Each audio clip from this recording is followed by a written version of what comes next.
5টা কাছাকাছি শব্দ আমরা একটা ভিডিওতে শিখে নিই। প্রথম ওয়ার্ডটা হচ্ছে সিন, এর মানে হচ্ছে দৃশ্য। যেমন the last scene was truly awesome, শেষ দৃশ্যটা খুবই চমৎকার ছিল। তো এটা হচ্ছে সিন মানে হচ্ছে দৃশ্য। সেকেন্ড যে ওয়ার্ডটা হচ্ছে সেটা হচ্ছে স্ক্রিন। স্ক্রিন মানে হচ্ছে কোনো প্রকার পর্দা, যেরকম ভাবে মোবাইলের স্ক্রিন, ল্যাপটপের স্ক্রিন, এগুলোর জন্য আমরা স্ক্রিন ওয়ার্ডটা ইউজ করতে পারি। আরেকটা ওয়ার্ড হচ্ছে সিন। সিন হচ্ছে সি এর ভার্ব থ্রি। তো কোনো কিছু দেখাকে আমরা সিন বলতে পারি। যেমন হি হি স এ ডগ, এটা যদি আমরা চেঞ্জ করে বলি তো আমরা এটা কি বলতে পারি, অথবা আমরা যদি যেমন এটা আমাদের পাস্ট সিম্পল টেন্স আছে, এটা যদি আমরা প্রেজেন্ট পারফেক্ট টেন্স বানাইতে যাই তখন কি বলতে পারি, তখন বলতে পারি he has seen a dog. ঠিক আছে, তো এখানে আমরা সিন ইউজ করতেছি।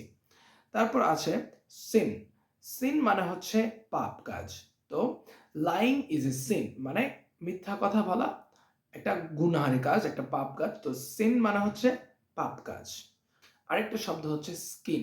স্কিন মানে হচ্ছে ত্বক বা চামড়া, আমাদের শরীরের যে আমরা উপরে যে আবরণটা আছে এটাকে বলে স্কিন। আমার নতুন IELTS basic to IELTS page offline page শুরু হতে যাচ্ছে বন্দর নবীগঞ্জের মধ্যে। বেসিক টু আইএলটিএস কোর্স রমজানের মধ্যে ভর্তি হলে 20% ছাড়ে ভর্তি হওয়া যাবে। বিস্তারিত জানতে মেসেজ করুন।